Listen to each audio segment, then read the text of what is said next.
साथियों नमस्कार, जोहार सभी को। आपकी जय जय दादरा नगर हवेली।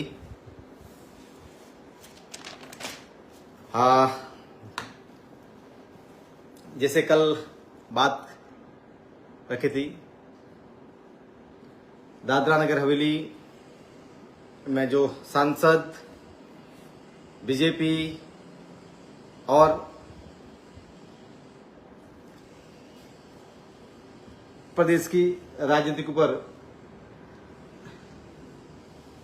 थोड़ी विस्तृत चर्चा करेंगे, ऐसी बात मैंने की थी। कल शाम 7 बजे व्यस्तता के कारण बिजी था, जिसकी वजह से लाइव नहीं आ पाया था। तो कई साथियों ने कहा कि भाई डर गए होंगे,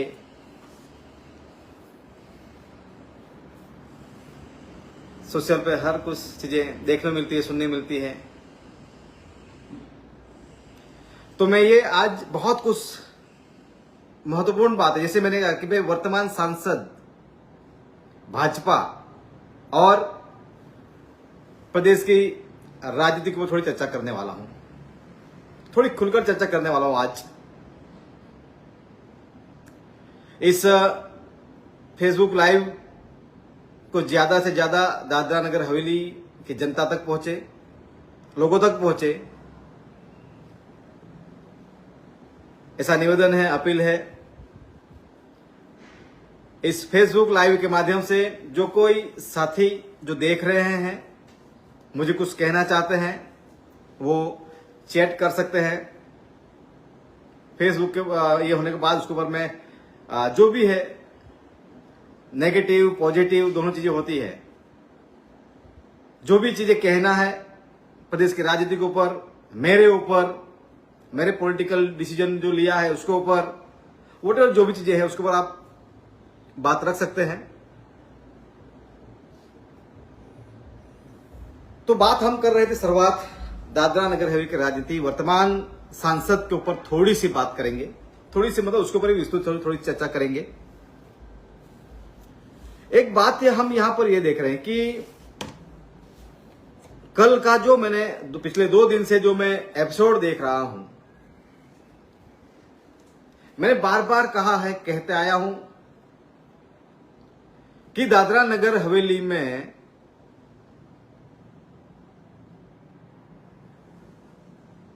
जो पिछले 30, 35, 40 साल से जो राजनीति हम देखते आ रहे हैं, स्वर्गीय मोहन भाई दिलकर की अगर राजनीति के बारे में थोड़ी सी बात करें तो उन्होंने एज अ सोशल मूवमेंट के माध्यम से निर्दलीय चुनाव लड़कर कांग्रेस के साथ आए, फिर भाजपा के साथ आए, फिर खुद की पार्टी बनाई, फिर निर्दलीय भी चुनाव लड़े, फिर जेडीयू में गए। मतलब कहीं भी एक जगह पर मोहन भाई स्थिर नहीं रहे। स्वर्गीय मोहन भाई दिलकर स्थिर पॉलिटिक्स में नहीं रहने की वजह से हुआ क्या यहां पर कि मोहन भाई ऐसे इतने करीब करीब 8 बार के सांसद रहे या रह चुके, 7 बार। तो हालांकि 1 या 2 बार चुनाव जीतने के बाद कोई भी सांसद किसी भी पार्टी से जुड़े लीडर्स वो मिनिस्टर बन जाता है या मंत्री बन जाता है। लेकिन कहीं ना कहीं मोहन भाई इतने सीनियर नेता होने के बावजूद भी लगातार दल बदलू, पार्टियां बदलते रहे, किसी एक पार्टी के साथ वफादार नहीं रहे। इसका खामियाजा खुद मोहन भाई ने भुगता। 7 टर्म के साथ सांसद रहने के बावजूद वो मंत्री नहीं बने। उसका खामियाजा खुद के करियर के ऊपर तो भुगतना पड़ा, साथ ही दादरा नगर हवेली की जनता को भी भुगतना पड़ा। क्योंकि जब अगर प्रदेश के वो सांसद बने तब जब उनके कार्यकाल में जो भी विकास हुआ है वो सभी जानते हैं। तो ये जो समीकरण यहां पर जो चीजें बातें आ रही कि भाई दोनों ओर से मोहन भाई के पॉलिटिकल करियर के ऊपर भी सवाल खड़े हो गए। इतनी बार मोस्ट सीनियर पर्सन होने के बावजूद मंत्री नहीं बने। दूसरी बात, मंत्री नहीं बने तो सिलवास की जनता, या शायद मंत्री बनते तो और कुछ डेवलपमेंट की बात होती है। तो मोहन भाई कोई एक पार्टी के साथ वफादार नहीं रहे, इस वजह से मोहन भाई को पॉलिटिकल कैरियर और आखिर में अंत आप सबने देखा है। पार्टी बदलू या दल बदलू के मामले में तो कलाबेन डेलकर जो वर्तमान सांसद है उनसे भी आगे निकल चुकी है, निकल गई। 2.5 साल में ही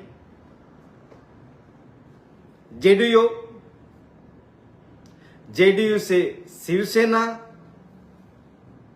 और शिवसेना से आज भाजपा में। मोहन भाई को 30-35 साल लगे 5-6 पार्टियां दल बदलने में। वर्तमान सांसद कलाबेन डेलकर ने 2.5 साल में ही तीसरी पार्टी बदल ली। मतलब एक चीज यही है यहां पर कि ये लोग कहीं भी वफादार नहीं है, किसी भी पार्टी के लिए वफादार नहीं है। शिवसेना ने इनके लिए क्या नहीं कहा, जहां भी लड़ना है हर जगह लड़े। और आज जो शिवसेना की जो हालत हुई है वो कहीं न कहीं इनकी वजह से ही हुई, क्योंकि उन्होंने ही मोहन भाई को न्याय दिलाने के लिए शिवसेना बढ़ चढ़कर उन्होंने हर जगह जहां भी सपोर्ट सहयोग चाहिए उनको दिया। आखिर में भाजपा ने या मोदी सरकार ने शिवसेना पार्टी को महाराष्ट्र में पूरी सरकार को गिराने का काम किया, उनके नेताओं को जेल में डालने का काम किया। कई बड़े बड़े दिग्गज नेता शिवसेना के जेल में जाना पड़ा। तो ये कहीं ना कहीं डायरेक्ट इनडायरेक्ट इन लोगों की वजह से भुगतना पड़ा। तो ये सारी चीज सामने है। दूसरी बात यहां पर जो मैं इनके बारे में थोड़ा ये कहना चाहूंगा कि एक मैं आपको बता दूं, दादरा नगर हवेली में श्रीमती कलाबेन डेलकर हो, अभिनव हो या कोई और जीवी पार्टी के नेता हो, उनसे मेरे किसी भी व्यक्ति के साथ कोई व्यक्तिगत मतभेद नहीं है, वैचारिक मतभेद है। तो ऐसा नहीं है, ऐसा ना समझे कि मैं कला बहन के ऊपर या सांसद के ऊपर जो बात कर रहा हूं वो, कला बहन एक जाहिर जीवन में है, as a member of parliament है। हर डिसीजन, हर निर्णय में दादरा नगर हवेली का हित अहित दोनों चीजें हैं। तो इसके ऊपर बात करना कोई गलत नहीं है, जो सही है तो है, गलत है तो है। अच्छा, आप सब जानते हैं स्वर्गीय मोहन भाई डेलकर ने सुसाइड, आत्महत्या क्यों की?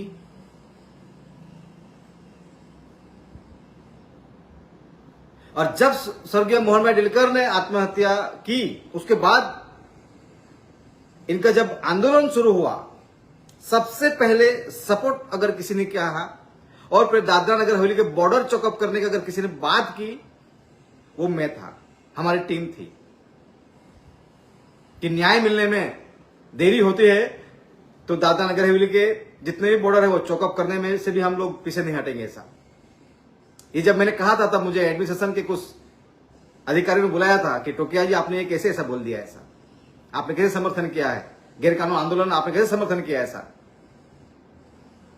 ठीक है, वो बात करने की मैं बात नहीं करूंगा, लेकिन ये क्या था, समर्थन में आए, उनकी लड़ाई में साथ आए, मैं आया, उमेश भाई आए।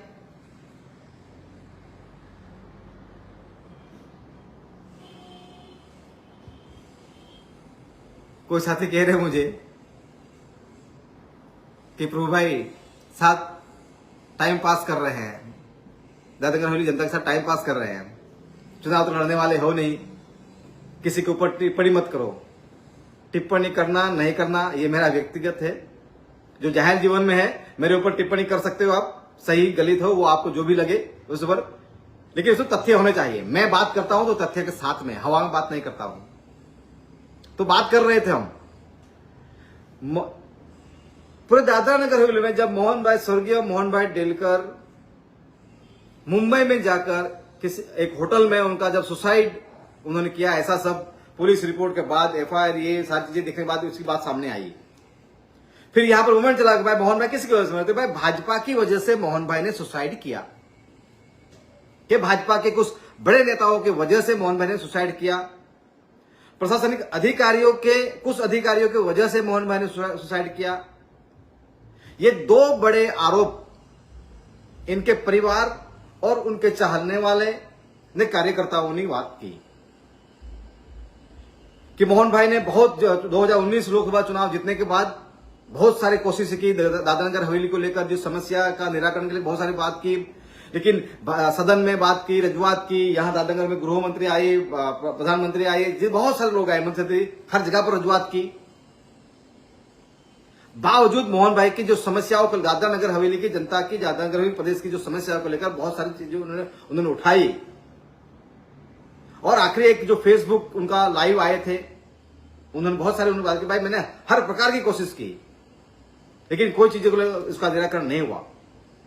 और आप और सबने फिर देखा हमने कि मोहन भाई ने सुसाइड कर लिया। और सुसाइड के बाद जो दो चीजें सामने निकल कर आई इनके परिवार के माध्यम से, अभिनव डेलकर बोल रहे थे, उनकी धर्मपत्नी कलाबेन डेलकर बोल रही थी कि प्रशासनिक कुछ अधिकारियों की वजह से मोहन भाई ने ऐसा किया है, प्रताड़ित करने की वजह से ये किया है। कुछ भाजपा के बड़े नेताओं को नाम ले रहा है, कुछ बड़े अधिकारियों को नाम लिया जा रहा है, इस तरह से चला। और होने के बाद मोहन भाई की जो भी 12वीं वगैरह या जो भी वैष्णव वगैरह थाम तो थी, ત્યારબાદ એમના પરિવારના માધ્યમથી જે મુવમેન્ટો આંદોલન મુવમેન્ટ ચાલે 1.5-2-3 મહિના સુધી લગાતાર મુવમેન્ટ ચાલવામાં આવી।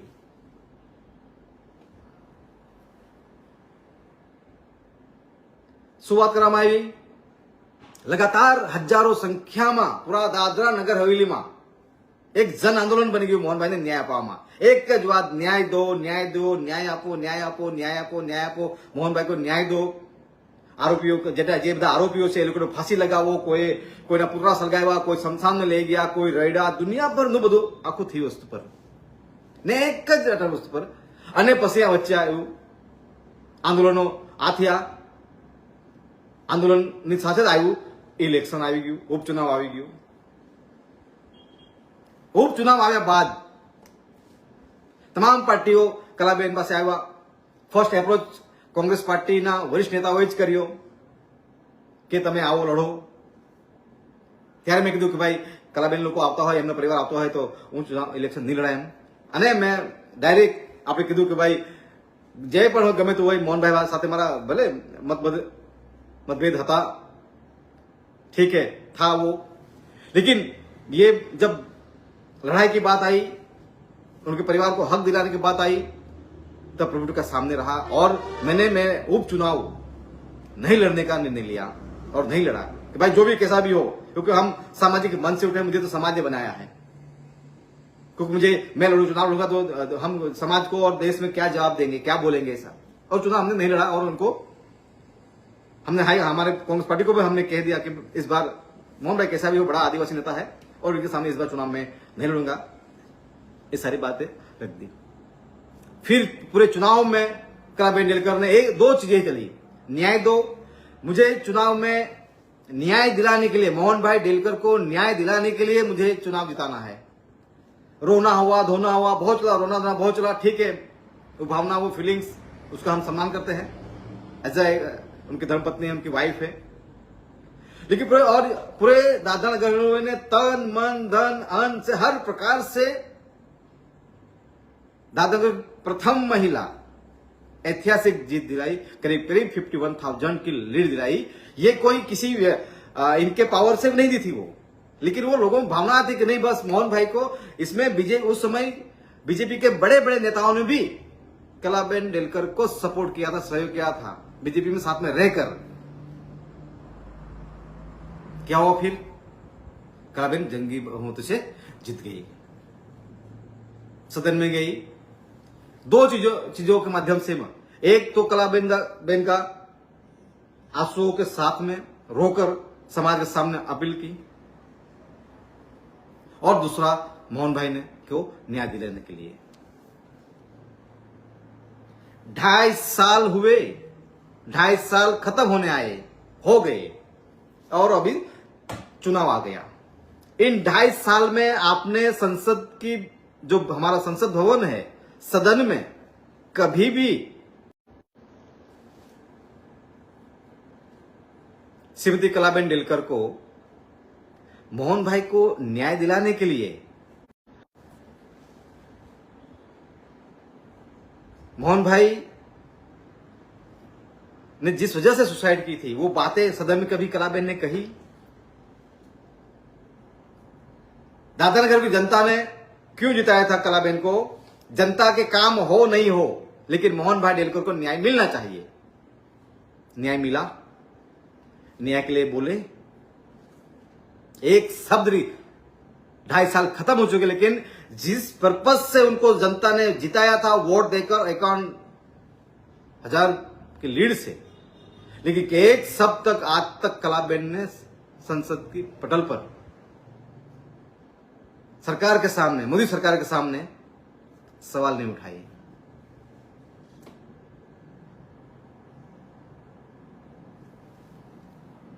ये सबसे बड़ी बात। अभी सवाल यहां पर यह होता है,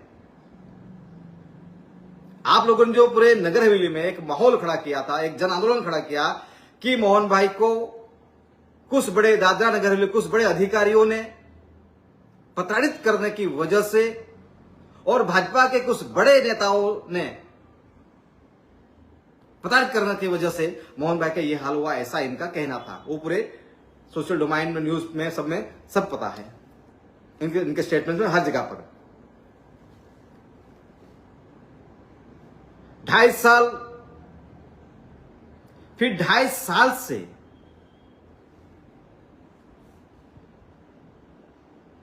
फिर 2.5 साल से जनता को आपने गुमराह क्यों किया न्याय दिलाने के नाम पर? और जब यही करना था आपको, जो कल किया आपने, क्या मोहन भाई को न्याय मिल गया? जिन प्रशासनिक अधिकारियों को आपने जो केस किया था, वो तो हाईकोर्ट ने एफआईआर रद्द कर दी। उसमें भी केस में क्या हुआ, आपने 5-6 महीने तक केस को डिले किया, लेट किया आप लोगों ने, सही से वकील भी नहीं रखे, और वो भी खेल हुआ। फिर उसमें आपका जो कोर्ट का डिसीजन आने से पहले ही आपकी जिला पंचायत के सभी लोगों को आपने, वो चले गए, या फिर आपने जानबूझकर भेज दिए थे बीजेपी में। तो ये जो समीकरण था यहां पर, अब यह सवाल बनता है, यहां पर लोग नहीं पूछ रहे हैं, लेकिन हर लोगों के सवाल, मुंह पर सवाल है, दिमाग में सवाल है। ये सवाल ये है कि जब आज आप भाजपा के साथ नाचते गाते हुए अटल भवन पर पहुंचे, जो खुशी थी आपके फेस पर, जो नाच रहे थे आप लोग, न्याय मिल गया मोहन भाई को?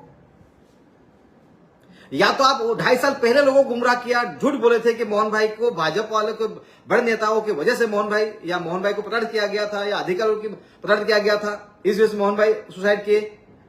तो अभी आप भाजपा के साथ चले गए, आज भाजपा के साथ है।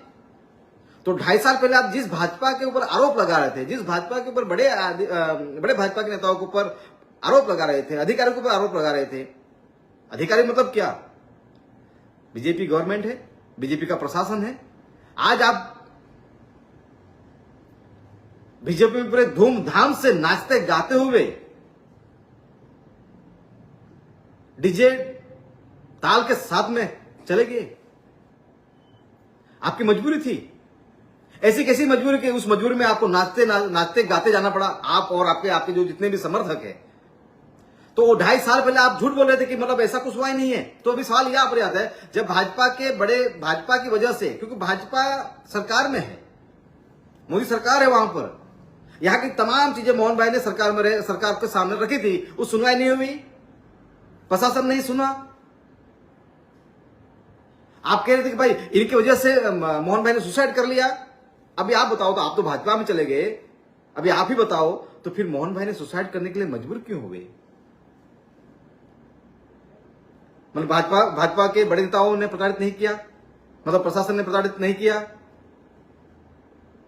तो लोगों को जो आप जो गुमराह कर रहे थे, लोगों को जो आप कह रहे थे भाई भाजपा के बड़े नेताओं की वजह से ये सारी चीजें हुई है, और आप 2.5 साल खत्म होते होते आपने बड़ी खुशी से भाजपा में हो गई, भाजपा में चली गई।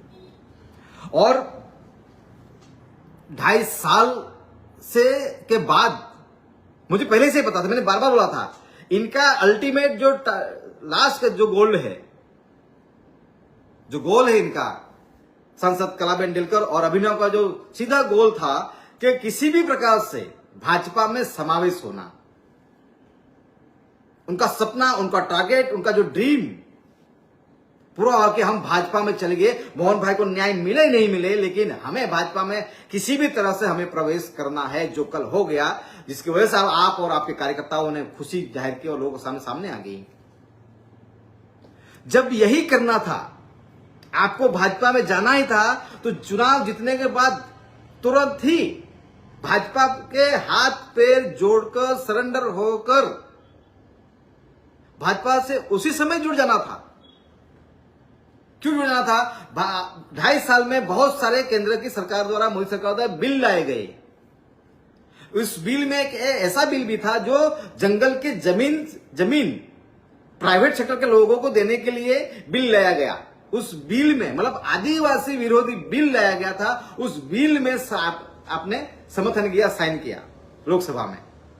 Dadra Nagar Haveli as a member of parliament, आपने यहाँ की जंगल की जमीन के लिए जो सोच थी, और मोदी सरकार ने प्राइवेट सेक्टर के लोगों को देने के लिए जमीन में जो इजीली कानून बना रहे थे, उसमें आपने उस बिल में समर्थन के लिए आपने कार्य किया, साइन किया समर्थन में। मतलब आप ऑलरेडी डायरेक्ट इंडायरेक्ट भाजपा के साथ थे ही, फिर यहां लोगों को क्यों आपने गुमराह किया? जब यही करना था, जो कल किया आपने यही करना था, तो 2.5 साल पहले अगर आपने ये चुनाव जीतने के बाद जिस प्रक्रिया से चुनाव जीतने के बाद आपको लोगों ने भर भर कर वोट दिए और 51,000 वोटों से लीड दिलाई, जिन लोगों ने वोट दिया, जिन सरकारी कर्मचारियों ने, जिन टीचरों ने, जिन जिला पंचायत के या बहुत सारे भिन्न भिन्न डिपार्टमेंट में जो काम करते थे, वो लोगों ने आपको वोट दिया, और प्रशासन के कुछ बड़े अधिकारियों ने, आपको सबको पता है, फिर वो रिवेंज लेना शुरू हो गया, भाई इतना भर भर कर वोट दिया है तो ठीक है, फिर हम भी देखते हैं। और आपकी वजह से आपको भर भर कर वोट देने का भरपाई, जो नुकसान जो किया, टीचरों का नुकसान हुआ। अगर उस समय अगर आप जो कल किया यही पे अगर जीतने के बाद तुरंत कर लेते, तो आपको जो टीचरों को नौकरी से निकाला गया, वो टीचर नौकरी से नहीं निकालते। जिनकी जिला पंचायत में कई लोगों को निकाला गया है, वो निकाले नहीं जाते। जिनकी सैलरी कम की गई है, वो सैलरी कम नहीं होती। जो भिन्न जो इतने 3-4 सालों से बच्चों को स्कूल के कपड़े नहीं मिल रहे हैं, यूनिफॉर्म नहीं मिल पा रहे हैं, बच्चों को स्कॉलरशिप नहीं मिल पा रही है, हजारों लोगों के छोटे छोटे मतलब जो व्यापारी लोग, ठेला लगाने वाले, सब्जी बेचने वाले, मार्केट में होली के समय, दिवाली के समय, ईद के समय पर कभी भी नगर पालिका की टीम आकर वो सामान लेके, लॉरी लेके जाना, उठा के लेके जाना, उनको चलन दे, उनको दंड लगवाना, हजारों लोगों के घर दुकान टूटे गए, व्यापारी परेशान, मजदूर परेशान, विद्यार्थी परेशान, औद्योगिक इकाइयां परेशान, छोटे कर्मचारी सी-डी कर्मचारी परेशान, दमन से उनको दादागंज से दमन दी में उनको ट्रांसफर किए गए जाते। ये जो सारी चीजें जो हुई है, ये किसकी वजह से हुई? ये आपको जिताने का भरपाई कर रहे हैं। आज सैकड़ों लोगों की नौकरियां चली गई, वो सैकड़ों परिवार, एक व्यक्ति की, जो गवर्नमेंट में जो टीचर थे, जो पीडब्ल्यूडी विभाग में थे, ऐसे भिन्न भिन्न नगर पालिका में थे, अलग अलग विभागों में सैकड़ों लोगों की नौकरियां चली गई। जिनका परिवार उस व्यक्ति के दम पर उनका परिवार चलता था, वो ऐसे सैकड़ों परिवार आज बर्बाद हो गए। आपको समर्थन, आपको वोट देने के कारण। जब कल किया वही करना था तो उन विचारों की नौकरियां बचती, उनका घर बर्बाद नहीं होता, उनका परिवार बर्बाद नहीं होता। और आज सबको बर्बाद करके क्या लगता है आपको? प्रदेश जनता को क्या लगता है?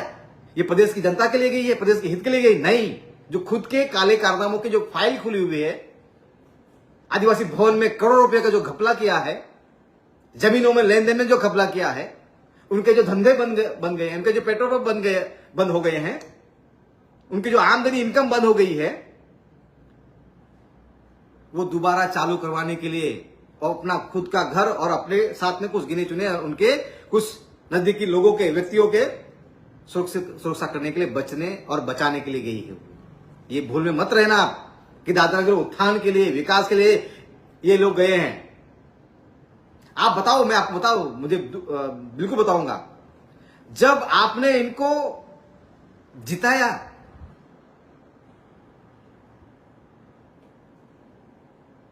भाजपा के अगेंस्ट जाकर, तब इन लोगों ने नगर हवेली की ऐसी हालत की है, हजार लोग नौकरियां, धंधा पानी, ये सब चीज हुई है, खत्म हो चुकी है। क्या लगता है आपको दोबारा ये 2024 में जीतेगी ये लोग? आप बता दो आपको मैं, ये चुनाव तक 1.5-2 महीने तक खुश रहेंगे। सिर्फ इनके चुनाव में मुंह खोलते हैं। क्योंकि आप देख लीजिए, आप देख लीजिए, सांसद अब दादरानगर क्या, जब लोगों के घर दुकान तोड़े जा रहे थे, रोड में चौड़ाई करने के नाम पर वो हजारों लोगों के घर तोड़े गए, और वो जो रोड पर धंधा करना तो वो रोड पर आ गए। ये सारी चीजें चल रही थी।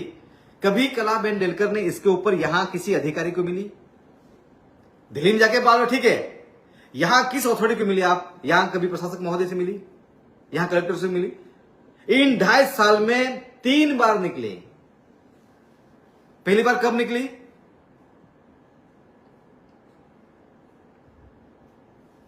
चुनाव लड़ने के लिए निकले, 1-1.5 महीना न्याय दो न्याय दो न्याय दो, रोना धोना, और जीत गए। तब एक बार निकली। दूसरी बार कब निकली? दूसरी बार आप निकली शिवाजी महाराज का जहां चौक घोषित हुआ है, उस चौक पर शिवाजी महाराज की मूर्ति की स्थापना की जाए। बहुत अच्छी बात है।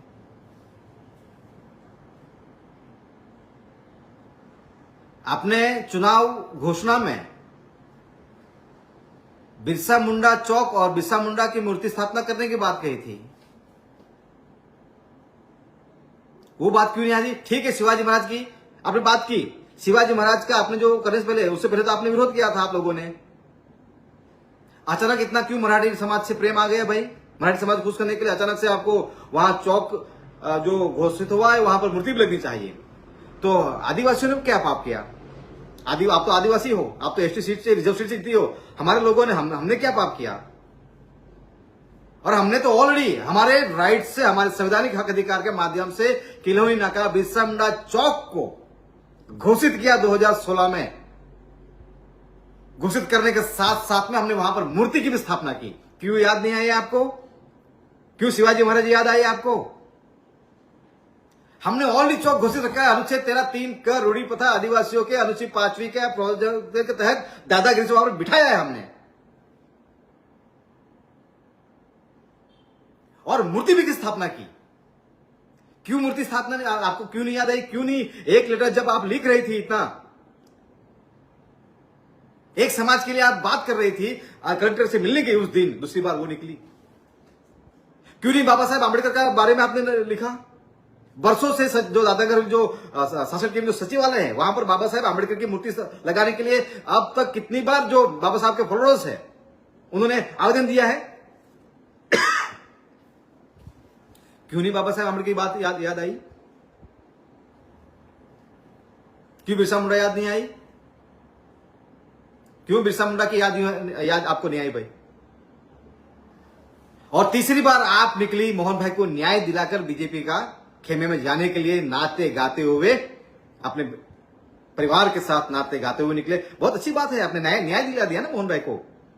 आज मोहन भाई की रूह भी रोती होगी कि जिस पार्टी की वजह से, जिनके कार्यकाल में, जिस सरकार की वजह से मोहन भाई की बातों की, मोहन भाई की जो समस्या, उस समस्या को निराकरण नहीं हुआ, और मोहन भाई को दादरा नगर हवेली की आखिरी वक्त में दादरा नगर हवेली की धरती भी नसीब नहीं हुई। उनको मुंबई में जाकर उनको सुसाइड करना पड़ा। ये दुख की बात है, रोना एहसास हो रहा है यार। इतनी निष्ठा पर आगे, इतनी नीति राजनीति अगर नहीं चलता था, नहीं आपका तो आपको राजनीति छोड़ देनी चाहिए थी। ये नहीं करना है राजनीति मुझे ऐसा।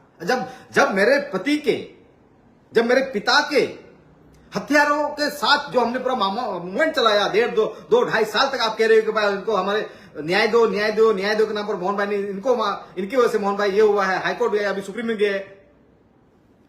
तो जिस पार्टी के साथ में आप गए हो, उन्हीं पार्टी के प्रशासक महोदय के अगेंस्ट और अधिकारियों के अगेंस्ट में जो आप गए हो, तो डेफिनेटली आपको जो टिकट मिला है वो आप कॉम्प्रोमाइज करके ही गए हो, सेटलमेंट करके ही गए हो आप। और एक और बात बता दूं आपको, ये प्रदेश की जनता को ये भी बता दूं, मोदी सरकार बहुत ही बुरी हालत में परिस्थिति है देश में। दोनों ओर से सौदा क्या हुआ? भाजपा ने सर्वे किया, पूरी टीम को, दुनियादारी को लोगों को भेजकर, दुनिया भर के मंत्रियों को भेजकर, उनकी टीम को, प्रभारी, इंचार्ज, ये सबको भेजकर बार बार रिपोर्ट में एक ही चीज जा रही थी कि भाजपा का कोई भी प्रत्याशी जो वर्तमान में जो लड़ने की बात कर रहे हैं, उसमें से कोई भी प्रत्याशी जीत नहीं सकता है। कम से कम 20 से 25 हजार वोटों से भाजपा बुरी तरह से हारेगी। ये बार बार रिपोर्ट गया, हर प्रकार से, आईबी से भी रिपोर्ट हो गया, हर प्रकार संगठन हो गया, उनके जो भी सोर्सेस है, हर प्रकार से गया। और भाजपा को, मोदी साहब और शाह साहब को किसी भी हाल में यहां की टिकट चाहिए थी। आप परिवार, मोदी जी और शाह जी, गृहमंत्री जी, परिवारवाद की बात करते हैं। यह यहां परिवारवाद नहीं लगा यहां पर।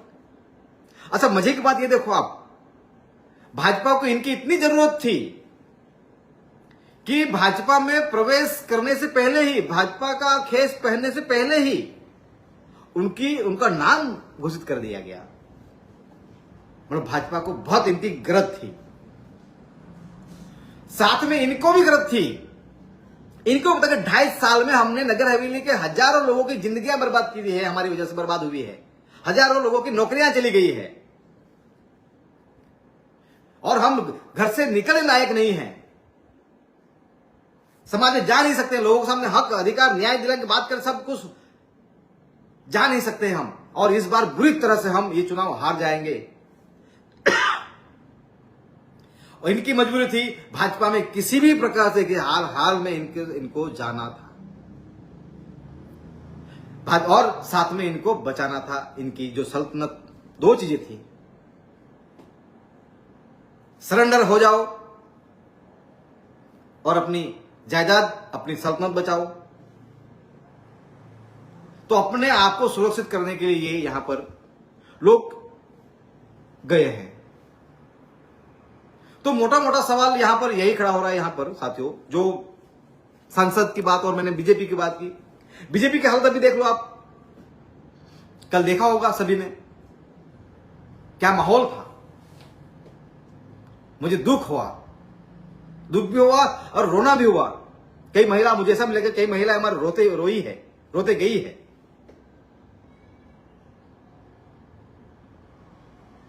कि जिस पार्टी के वजह से, कई बहनों ने मुझे, हमारे चर्चा कार्यकर्ताओं से, कि जिस पार्टी की वजह से मेरा पति गया, पति की मृत्यु हुई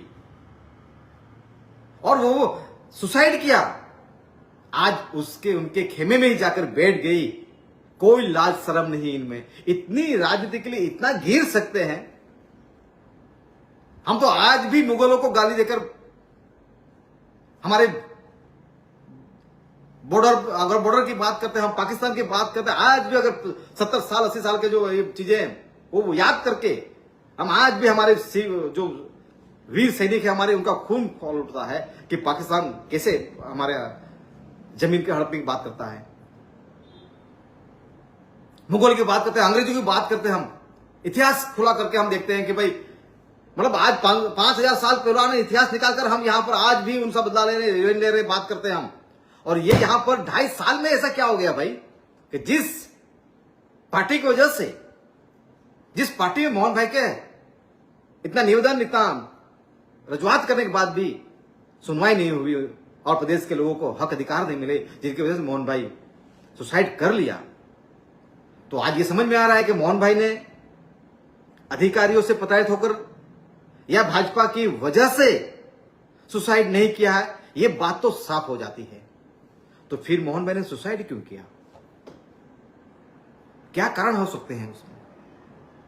मोहन भाई ने सुसाइड जो नोट लिखी गई थी उसको कई बार लोगों की मांग है कि भाई वो सुसाइड सामने लाई जाए, लेकिन उसके ऊपर कोई बात नहीं जो करी। लेकिन मैंने कहा इनका जो लास्ट गोल था,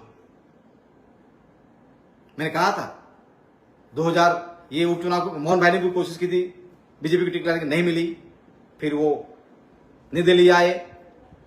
इन लोगों ने भी कोशिश की उपचुनाव में 2021 में, लेकिन शायद उस समय भी भाजपा के संपर्क में आ गए थे। कौन सी ये दोहरी नीति आप यहां पर? आप भाजपा यहां प्रशासक महोदय है, जो भाजपा के बड़े नेता है, वो आज यहां प्रशासक के पद पर है।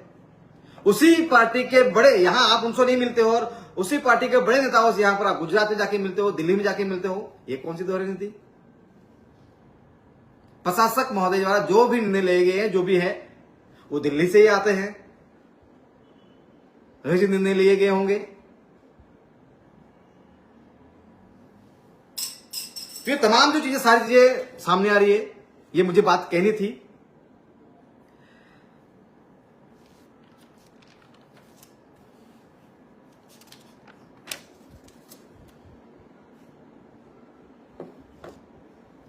अभी यहां पर अभी जो समीकरण एपिसोड शुरू होगा, आप साथियों,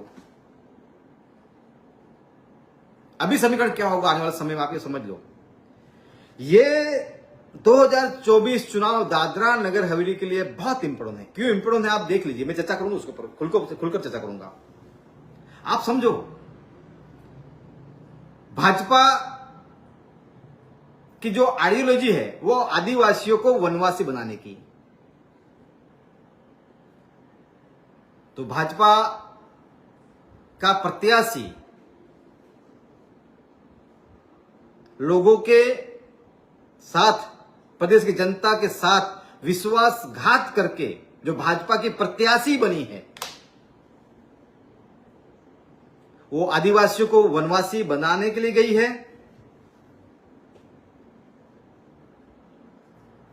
2.5 साल में प्रदेश की जनता के लिए आपने कुछ नहीं किया। अगर सदन में नहीं सुनवाई हुई तो रोड पर उतरते। फिर बात आई कि कलाबेन की तबियत खराब हो गई, ठीक है, तबियत खराब हो गई। जब आपकी तबियत खराब है, आप लड़ नहीं सकते हैं। इन 2.5 साल में आपने जनता के हित में एक छोटा सा काम दिखाओ। काम तो छोड़ो, जो करोड़ों रुपए के प्रोजेक्ट के यहां पर जो इनोग्रेशन किया गया है, जो उद्घाटन किए गए हैं और साथ में वो तख्ती लगाई जाती है, उसको नाम लिखा है किसने इनोग्रेशन किया है, प्रधानमंत्री जी ने, गृह मंत्री जी ने, सांसद, प्रशासक का वगैरह का नाम आता है। आपने खुद के लिए उस तख्ती पर जितने भी दादरा नगर प्रोजेक्ट का उद्घाटन हुआ है, वो तख्ती में कहीं भी as a member of parliament का कहीं भी नाम नहीं है। आप खुद का नहीं अधिकार ले सकी। दमन में जितने भी प्रोजेक्ट उद्घाटन हुए हैं वहां पर सांसद लालू भाई पटेल का नाम है, लेकिन दादरा नगर हवेली में ऐसे एक भी प्रोजेक्ट आप देख लो, जितने ब्रिज बने हैं, कॉलेज बने हैं, जो भी ये चीजें हुई, जिसका भी इनोग्रेशन हुआ है, कहीं भी सांसद का नाम नहीं है। फिर वही 2.5 साल आपने रोना धोना ही किया। फिर चुनाव जीतकर आप क्या करेंगे? आप बताओ। अभी 2024 2.5 साल में तो क्या है नहीं कुछ। 2024 में चुनाव जीतकर आप करेंगे क्या? आपके पास क्या विजन है? आप आज भी रोड लाइट पानी, रोड लाइट पानी, रोड लाइट पानी, आज भी अगर मूलभूत सुविधा पानी की अगर बात करते हैं, आप 7 टर्म से आप 8वीं 9वीं बार आप जीतने जा रहे हो, 40 साल के बाद भी आप कह रहे हो कि गांव में पानी नहीं पहुंचा है। जिम्मेदार कौन? गांव में नल नहीं पहुंचा है, उस नल में पानी नहीं पहुंचा है, गांव में जो मूलभूत सुविधा है वो नहीं पहुंची है, जिम्मेदार कौन? किसने ज्यादा शासन किया? कौन सत्ता में रहा? आप किसके ऊपर आरोप लगाते हो? खुद के ऊपर। मतलब आप साबित कर रहे हो कि पिछले 35-40 साल में आपने कुछ नहीं किया, आप लोगों ने कुछ नहीं किया। मैं 35-40 साल के बाद भी, आप सत्ता में रहने के बाद भी आप कह रहे हो कि भाई अभी भी पानी की समस्या है, हमारे लोगों को पानी नहीं मिलता है, तो फिर कौन जिम्मेदार? आप पानी भी नहीं पहुंचाते। आप अभी भी रोड लाइट पानी की बात कर रहे हो। हम अच्छे एजुकेशन की बात करते हैं, हम अच्छे गांवों में अच्छी सुख सुविधाएं की बात करते हैं। एजुकेशन सेक्टर में जो काम हो रहा है उसके ऊपर बात होनी चाहिए थी।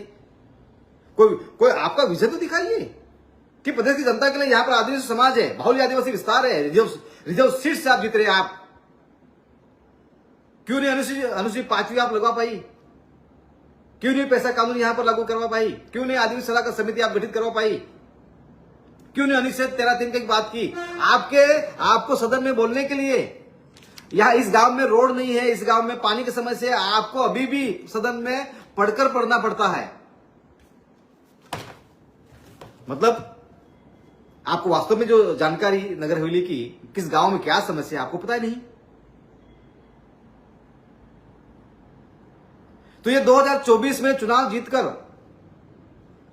जैसे उमेश भाई ने हमारा कहा था, वो उन्होंने, ये लोग कुछ भी कहे, ये लोग अपने आप को पॉलिटिकल कैरियर ऐसा कह रहे कि हमने आने वाले समय के 40 साल के लिए राजनीति की सोच कर दी है।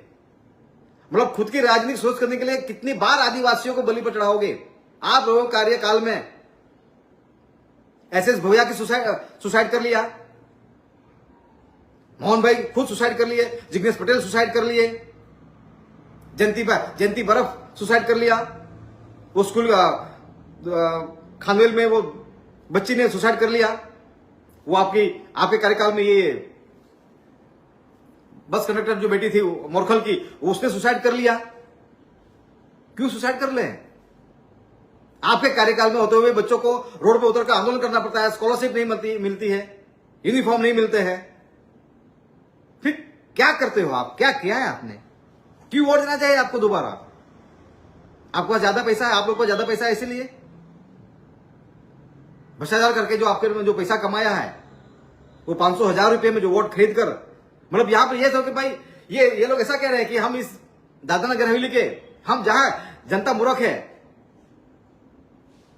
हम बीजेपी जाए तो हमको बीजेपी जिताएंगे, हम कांग्रेस में जाए तो हम कांग्रेस जिताएंगे, हम निर्दलीय लड़ेंगे तो निर्दलीय।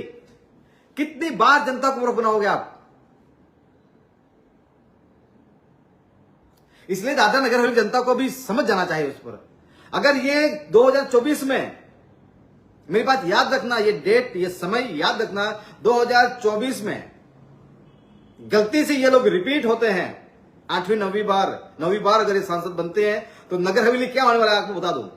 नगर हवेली जो भी एक प्रदेश था, प्रदेश का इतिहास खत्म करके, हमारी संस्कृति खत्म करके एक जिला बना दिया है।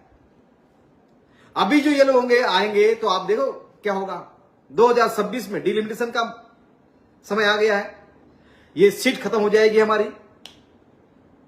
हो सकता है, या फिर एक तालुका बन जाए, हो सकता है ये लोग गुजरात के साथ मर्ज कर दे।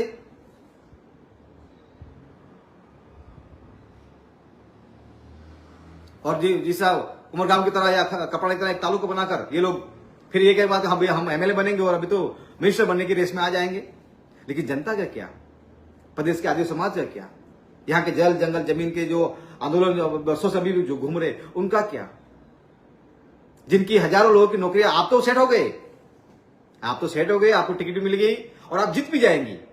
लेकिन जिनकी हजारों लोगों की जो नौकरियां चली गई है, वो वापस दोबारा नौकरियां आप दिलवाएगी, कमिटमेंट देगी, आप एग्रीमेंट करके देंगी कि भाई जैसे ही मैं सांसद बनती हूं, अभी भाजपा में गई हूं, और जितने लोगों की जो नौकरियां चली गई है मेरी वजह से, मेरे कार्यकाल में, और उस समय मैं चुप थी, क्या वो सभी लोगों को आप नौकरियां दिला पाएंगी? जिनकी पगार कम की गई, क्या वो दोबारा पगार सबको मिल जाएगा? आरक्षण खत्म हुआ है, वो आरक्षण मिल पाएगा? कई लोगों का घर दुकान तोड़े, क्या वो दोबारा घर दुकान बनाकर आप वापस दोबारा बनवा कर देंगे? आप सेट हो गए, ठीक है।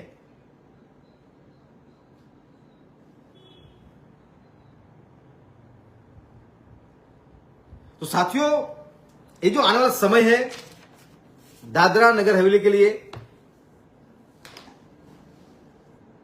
बहुत, अगर ये गलती से बीजेपी जीतती है यहां पर और बीजेपी का प्रत्याशी जीतता है, तो नगर हवेली का पूरा सर्वनाश ये लोग कर देंगे। अपने आप को बचाने के लिए जिस तरह स्वर्गीय मोहन भाई डेलकर के मृत्यु, उनकी शहादत, उनका बलिदान के साथ समझौता कर लिया है,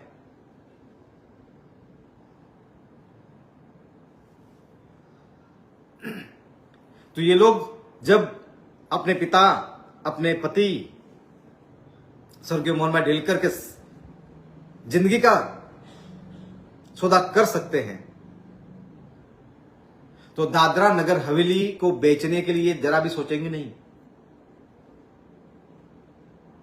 जिसे कल देखा मैं, आप सबने, मैंने भी देखा, जो जोश था इनमें, जो जुनून था, जो नाच रहे थे, जिसे पूरी जंग जीत ली, मतलब अल्टीमेट जो उनका जो टारगेट था वो भाजपा में प्रवेश करना, वो टारगेट था। इसलिए उनका कि भाई अभी हम लोग ने मोहन भाई के नाम पर आप तो वोट मांगने लायक भी नहीं रहे। अभी क्या कहते हो कि मोहन भाई की आत्मा, कि ये दिन देखने के लिए मोहन भाई ने बलिदान दिया था?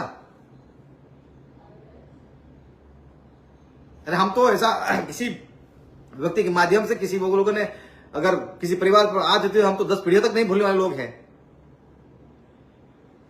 अभी तो मुझे शंका होने लगी है कि सही में ये लोग आदिवासी है क्या? मोहन भाई आदिवासी था, मरना पसंद किया लेकिन झुकना पसंद नहीं किया। हमारे झारखंड के सीएम हेमंत सोरेन जी जेल में जाना पसंद किया लेकिन झुकना, मोदी सरकार के सामने झुकना पसंद नहीं किया। वो होते आदिवासी। आप लोग डुप्लीकेट आदिवासी हो, नकली आदिवासी हो। अगर आप आदिवासी होते तो जिनकी वजह से मोहन भाई को सुसाइड करना पड़ा, उनके गोद में जाकर आप लोग नहीं बैठते। आप आदिवासी नहीं हो, आप मोहन भाई डेलकर के नाम पर वोट मांगने लायक नहीं हो। और जो इनका समर्थन कर रहे हैं, मोहन भाई को चाहने वाला वर्ग, मोहन भाई को आप न्याय दिला नहीं पाए। मोहन भाई की आत्मा, मोहन भाई की रूह आज रोती होगी कि ये दिन देखने के लिए। तो साथियों, सोच समझकर इस बार निर्णय लेना है। कई लोग ये सवाल कर रहे हैं टोरेंट पावर क्या, अभी कुछ साथी कह रहे हैं भाई कि भाई टोरेंट पावर का आंदोलन चल रहा था, आपने क्यों बंद किया? सवाल ये करो, टोरेंट पावर किसकी वजह से बिका? सवाल ये करो, किनकी वजह से बिल बढ़े? जेआरसी की मीटिंग होती है, कितने आपके मेरे पर जो सवाल कर रहे हो, कितने लोग आए देखने करने के लिए? मैंने और रुपेश भाई ने आंदोलन शुरू किया यहां पर, 20,000 पोस्ट कार्ड लिखे। जब हम लोग टोरेंट के अगेंस्ट मूवमेंट चला रहे थे, जब सरकारी विद्युत विभाग था, उसमें उसको निगम किसने किया? किनके कार्यकाल में हुआ? निगम होने के बाद प्राइवेट किसने किया? किसने साइन की? हमारी वजह से, आंदोलन की वजह से पिछले महीने से, जो 2-3 महीने पहले हमने 3, 4, 5, 6 महीने जो मूवमेंट चला था मैंने और उमेश भाई ने, उसके बाद लगातार जेआरसी में पिछले 2 महीने पूर्व में, 2-3 महीने पूर्व में हमने जेआरसी में यहां से हमने रजूआत की थी, वहां से उमेश ने की थी। इस बार अभी एक महीने, अभी 15-20 दिन पहले, 1 महीना पहले अभी जेआरसी की टीम आई थी, वहां रजूआत की। तो जो हमने पिछली बार 2, 3, 4, 5, 6 महीने पहले हमने जो मूवमेंट किया था, उसी के बदौलत जो एक्स्ट्रा बिल जो आ रहे थे वो बिल कम हुए हैं। सवाल करना आसान है, हमारे पास कोई सत्ता नहीं है, बावजूद हमने ये किया है। आऊंगा कभी उसके ऊपर भी कि प्रभु तो क्या ने क्या किया इन 10-12 सालों में। मेरी उपलब्धि, मेरे साथ जुड़ने वाले साथियों ने दादरा नगर हवेली क्या किया है, कि क्या उपलब्धि की है बिना सत्ता में रहे हुए। आपकी सांसद आपके 70 साल के आजादी के हुए 70 साल के आजादी में दादरा नगर हवेली किन आदिवासी नेताओं ने बिरसा मुंडा का नाम सुना था? हमने बिरसा मुंडा चौक घोषित किया और बिरसा मुंडा की मूर्ति स्थापना की। अरे आपके नेता, आपके चुने हुए लोग द्वारा एक लेटर नहीं लिख सकते ये नाका विस्तार को बिरसा मुंडा चौक घोषित करो। हालांकि अनुच्छेद 13(3) का आदिवासियों की रूढ़ी प्रथा के तहत हमने तो कर दिया है। आप शिवाजी महाराज के लिए लिख सकते हो, अच्छी बात लिखना चाहिए। आदिवासियों के लिए, आदिवासी जननायक बिरसा मुंडा के लिए कौन लिखेगा? सिर्फ आदिवासियों के नाम पे वोट चाहिए आदिवासियों के, आदिवासी बनकर मैं भी आदिवासी हूं, मैं भी आदिवासी को भाषा तो आती नहीं। कौन सी रीति रिवाज होती है आपके घर में आदिवासी के नाम पर? आदिवासी बोली नहीं बोल पाते आप लोग। पटेल है, ढोड़ी समाज है, ढोड़ी भाषा आती है। पहले अपनी भाषा तो बोल के दिखाओ, उसके लिए आपको ट्यूशन वाले रखने पड़ेंगे। मैं सत्ता पर नहीं हूं, बावजूद हम लोग लड़ रहे हैं, हमारे स्तर पर हर तमाम कोशिश कर रहे हैं। जहां आवाज लड़नी है, आवाज करनी है, जहां हम करते हैं। प्रदेश के साथी, प्रदेश के युवा, मेरी जिम्मेदारी क्या है? 2019 में कितने लोकसभा में प्रत्याशी उतरे थे? 10, 11, 12 लोग थे। 4 साल 10 महीना मैं एक्टिव रहा, लगातार जहां लिखना बोलना हर जगह पर मेरे स्तर पर जो लड़ाई लड़नी साथियों, लड़ाई लड़ी। ठीक, खैर वो हम बात करेंगे। तो साथियों, बात मुझे यही करनी है, लास्ट में ये बात यह करनी है कि उपचुनाव जीतने के बाद एडमिनिस्ट्रेशन लेवल पर इनका ईगो क्लेश के साथ में, उसके बाद जो हमारा प्रदेश का नुकसान हुआ हजारों लोगों का, वो भरपाई आज तक हम नहीं कर पाएंगे। आप ये सोच लो कि अभी तो इन लोगों ने, अब यहां पर प्रशासक महोदय है, ऐसा कहा जाता है, ऐसे सूत्रों से जानकारी ऐसी मिलेगी भाई उनके ऊपर जाकर डायरेक्ट टिकट लेकर आए हैं। प्रशासक महोदय से क्रॉस करके, इनको बाईपास करके डायरेक्ट ऊपर से टिकट लेकर आए हैं। आप सावधान हो जाइए। जब उपचुनाव में जंगी बहुमत से जीतने के बाद प्रदेश के वोट देने वाले आम जनता के साथ प्रशासन का क्या रवैया रहा है, अभी तो इन लोगों ने इनको बाईपास करके पूरी भाजपा को, यहां की भाजपा की पूरी टीम को बाईपास करके टिकट लेकर आए हैं और बिना खेस पहने। वो कह रहे हैं, अभिनव जी कह रहे थे कि हम लोग तो अभी तो जितना तो 100% है, और पहले ऐसे लोग हैं कि हम भाजपा का खेस पहनने से पहले ही हमें टिकट मिल गई। मतलब वो भाजपा से ज्यादा खुद को, भाजपा के संगठन से ज्यादा खुद को पावरफुल समझ रहे हैं। अच्छी बात है, पावरफुल होनी चाहिए, लेकिन ये पावरफुल ताकत, ये शक्ति कहां जाती है? जब जनता के साथ शोषण हो रहा था, जब हमारे घर दुकान तोड़े जा रहे थे, हजारों लोग नौकरियां छीन जा रही थी, तब तुम्हारा पावर कहां चला जाता है? मुझे समझ में नहीं आता। जब चुनाव आता है तब इनको जोश आता है। चुनाव में 1.5 महीने तक इनको जोश आता है, और इनको और इनके कुछ कार्यकर्ताओं को। अभी भी बोलेंगे, अभी भी हम मोहन भाई को न्याय दिलाएंगे। क्या न्याय दिलाओगे? मोहन भाई के मौत के साथ सौदा कर लिया आप लोगों ने। अभी भी ये लोग कहेंगे, अभी भी रोना धोना होगा, अभी भी रोएंगे। इनके रोने धोने में, इनके न्याय के चक्कर में प्रदेश की जनता नहीं पड़े।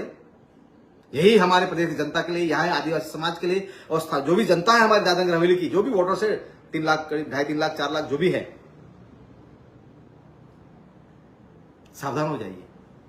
इस बार एक बात मैं बोलूं, इनको सांसद कलाबेन डेलकर और अभिनव को जिताने के चक्कर में पूरा दादरा नगर हवेली बर्बाद हो जाएगा।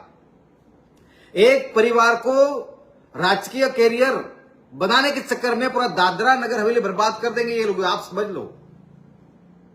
एक परिवार को सुरक्षित करने के लिए, एक परिवार का राजकीय कैरियर सेट करने के लिए, मतलब એક વ્યક્તિ માટે શું આખા એક વ્યક્તિના પરિવાર માટે, એક વ્યક્તિના 2-3 લોકોને સાચવવા માટે, એમનું પોલિટિકલ કેરિયર સેટ કરવા માટે શું આખા નગર હવેલીને બરબાદ કરશો?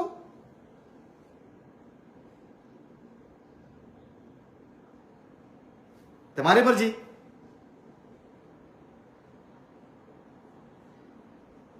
ઘણા મને સવાલ કરે કે પ્રભુ કે લડવું જ પડશે, કોના માટે લડવું? આ કલ્ચર મને રિપોર્ટ મેલા પાછો જે ઉપચુનાવ થયું એમ કે એનું જે કલ્ચર છે, આ જ્યારે બી દાદરાનગરમાં ઇલેક્શન થયા છે, આજે જ અમે હું દમન ગયો હતો इलेक्शन कमीशन की मीटिंग में कदू के दादरा नगर हवेली में चुनाव के 2-3-4 दिन पहले दारू पैसा अवधूम वेचाय से एम तेना पर इलेक्शन कमीशन शू करशे एम। तो जे दादरा नगर में जे पेटर्न है, दादरा नगर हवेली में सांसद नु चुनाव जीतवानुं, ए चोर होय लूटार होय कोई भी होय, बस पैसा वेचीने जे वोट लेवो। पहलो भ्रष्टाचार कोण करे? वोटर ने वोटना बदले पैसा मळे, पहलो भ्रष्टाचार कौन करे? वोटर करे। जे इलेक्शन लड़वावाळो व्यक्ति जे पैसा आपी रह्यो छे, ए पैसा काथी लावतो छे? ए पोते भ्रष्टाचार करीने लावी रह्यो छे। હું આશા રાખીએ દાદરા નગર હવેલીનું ઇલેક્શન સાંસદનું કે સભ્યનું કે સરપંચનું કે એમપીનું ઇલેક્શન જીતવા માટે ભ્રષ્ટાચાર કરવું પડે। ભ્રષ્ટાચાર કરીને જે જીતવાનું હોય તો એવું રાજકારણમાં, એવી ઇલેક્શનમાં, એવી પ્રક્રિયામાં આવીને શું કરવું? જે પૈસા ખર્ચો કરી શકે એ પ્રદેશની જનતા માટે શાસન પ્રશાસનની ગલત નીતિઓની સામે નહીં લડી શકે। दोबारा कह रहा हूं, जो भी नेता 500,000 रुपया देकर वोटरों का वोट खरीदेगा और 10-20 करोड़ रुपया, वैसे तो 80-90 लाख रुपया खर्चा करना का लिमिटेशन है, लेकिन अवैध तरीके से लोग 10-12-15 करोड़ भी खर्चा करते होंगे, ऐसा रिपोर्ट है। तो आप समझो कि चुनाव में जो करोड़ों रुपया खर्चा करके वोट खरीदेगा अपने लिए, खुद के लिए, फिर वो क्या वोट ही भ्रष्टाचार करके लिया है, तो फिर वो 5 साल करेंगे क्या? जो पैसा देकर वोट खरीदेगा अपने लिए, वो आपके हक अधिकार की लड़ाई नहीं लड़ सकता। मौका है दादरा नगर की जनता को ऐसे व्यक्ति को वोट दे जो आपके लिए लड़े, आपके लिए आवाज करे, लेकिन वो आपको पैसा नहीं दे पाएगा क्योंकि उसके पास पैसा नहीं होगा या पैसा नहीं है। 2 चीजें हैं, जो पैसा देगा वो आपके हक अधिकार की लड़ाई नहीं लड़ पाएगा, वो शासन प्रशासन की गलत नीतियों के ऊपर सवाल नहीं खड़ा करेगा, विरोध नहीं करेगा, रोड पर नहीं उतारेगा, आंदोलन नहीं करेगा। दूसरी बात यह है, जो पैसा नहीं देगा लेकिन आप उसको वोट दोगे और आप उसको जिताओगे तो वो आपके हक अधिकार की लड़ाई लड़ेगा, शासन प्रशासन गलत नीतियों के ऊपर लड़ेगा। लोकशाही क्या है, संविधान क्या है, कानून क्या है। आजकल तो अधिकारी कहते हैं नेतागिरी नहीं चलेगी। जब बिना पैसों से संघर्ष करने वाले नेता को आप चुनोगे, वोट दोगे, तो वो नेता कहेगा अधिकारियों की कि यहां अधिकारीगिरी नहीं चलेगी, यहां लोकशाही चलेगी, यहां पर कानून चलेगा, यहां पर चुने हुए जनप्रतिनिधियों का चलेगा। पूरे चुने हुए जनप्रतिनिधियों का आपने मजाक करके रख दिया है। क्या है हमारे सभ्य की हालत, क्या है सरपंचों की हालत, क्या है जिला प्रमुख की हालत, क्या है हालत खुद मेंबर ऑफ पार्लियामेंट की।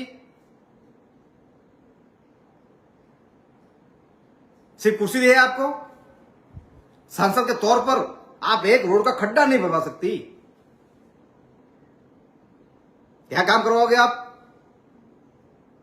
इसलिए दादरा नगर के साथियों, दादरा नगर जनता से मेरा आह्वान है, मैंने कहा था चुनाव की प्रक्रिया को लेकर, हम तो सत्ता के भूखे नहीं है, सत्ता के लिए हम कोई कॉम्प्रोमाइज नहीं। हम तो आदिवासी हैं, एक बार नाई तो नाई जेम, नाई मतलब नाइंच। જ્યાં ગલત હોય, જ્યાં ખોટું હોય, ત્યાં ખોટું કોમ્પ્રોમાઇઝ તો નહીં જ કરીએ। જે પણ સત્તા પર આવીએ નહીં આવે ડઝન્ટ મેટર, પણ આવી દોગલીગીરી, આવી દોગલી રાજનીતિ, જનતાને ગુમરાહ કરીને, લોકોને, કાર્યકર્તાઓને ગુમરાહ કરીને, ન્યાય મેળવવાના નામ પર લોકોને ગુમરાહ કરીને જે લોકોને બરબાદ કરી દેશે એ વસ્તુ પર, એવી દોગલીગીરી રાજનીતિ મારે નથી કરવી। જનતા તય કરે આ વખતે જો કોઈ સારો વિકલ્પ આવી શકે। મને તો આલાકમાજ વલસાડ વિસ્તારની સહપ્રભારી તરીકે નિયુક્તિ આપી છે। મારે તો પાર્ટી માટે કામ કરવાનું છે। ઈચ્છા હતી ઇલેક્શન લડવાની, 24 ને લઈને તૈયારી માટે મારીથી કે 24 માં પૂરી તાકાતથી આપણે લડીશું, પણ એવી દોગલીગીરી કરી નહીં। જનતા સાથ આપતી હોય, જનતાનો સહયોગ હોય, જનતાની લડાઈ, અને કોઈ વ્યક્તિ નહીં, જનતા અગર ઇલેક્શન લડવાની હોય તો એના પર વિચાર કરીએ આપણે। આ ઇલેક્શન ડેલકર પરિવાર, સાંસદ કલાબેન ડેલકર, અભિનવ અને જનતા વચ્ચેનું છે। શું એક વ્યક્તિ વિશેષ જીતાવાના કે જનતાએ નક્કી કરવું પડશે। મોહનભાઈને ન્યાય અપાવવો હોય, ન્યાય મેળવવો હોય, વસ્તુ પર પ્રદેશને સુરક્ષિત કરવું હોય, પ્રદેશની જનતાના હક અધિકાર સુરક્ષિત કરવા હોય, બદલાવ ક્યારે આવશે? વારંવાર એક જ નેતાઓને તમે જીતાવીને કેવી રીતે બદલાવ આવવાનો? કેમ? આ રાજા લોકો છે કે રાજાનો છોકરો રાજા બનશે કે રાણીનો છોકરી રાણી બનશે? આ લોકશાહી છે। અહીંયા લોકો રાજા બનાવે છે, લોકોને વોટથી રાજા બનાવે છે, પણ વારંવાર તમે ચૂપ કરશો, વારંવાર તમે આંધળા પ્રેમમાં અંધભક્ત બનીને વારંવાર તમે હવે કે ભાઈ અમે આટલા વોટથી જીતું, આટલા વોટથી, અત્યારે બી એક ઐતિહાસિક લીડ હશે, ઐતિહાસિક જીત હશે। અરે ઐતિહાસિક જીત કરીને તમે કરવાનો છો? ઐતિહાસિક જીતથી નગર બરબાદ થઈ ગયું, હજારો લોકોના ઘર, દુકાન, ધંધા, પાણી, નોકરીઓ છીનવાઈ ગઈ। શું કામ નહીં એવી ઐતિહાસિક જીત? એટલે હવે એવી ઐતિહાસિક જીત પછી જનતા આવા લોકો નહીં જીતાવે, નહીં તો દાદરાનગર હવેલીને બરબાદ થવાથી કોઈ નહીં રોકી શકે। બાકી નિર્ણય પછી જનતાએ કરવાનો છે। ભાજપે રાજમાં લોકોને હૈયા વરાળ કરાવી નાખ્યું છે, લોકોને આખા દાદરાનગર બરબાદ કરી દીધું છે। એવા ભાજપને હવે, અને એવા ભાજપના પ્રત્યાશીને વોટ આપીને દાદરાનગર તમે બરબાદ કરી દેશો। એ જ આખરી મારું તમને કહેવાનું હતું, સાવધાન થઈ જાઓ। દાદરાનગર બચાવવું હોય તો ભાજપના પ્રત્યાશીને ઘરમાં બેસાવી દો, ત્યારે દાદરાનગર હવેલી સુરક્ષિત રહેશે, ત્યારે દાદરાનગર હવેલી જનતાના હક અધિકારો સુરક્ષિત રહેશે। જોહાર, જિંદાબાદ, જય સેલવાસ।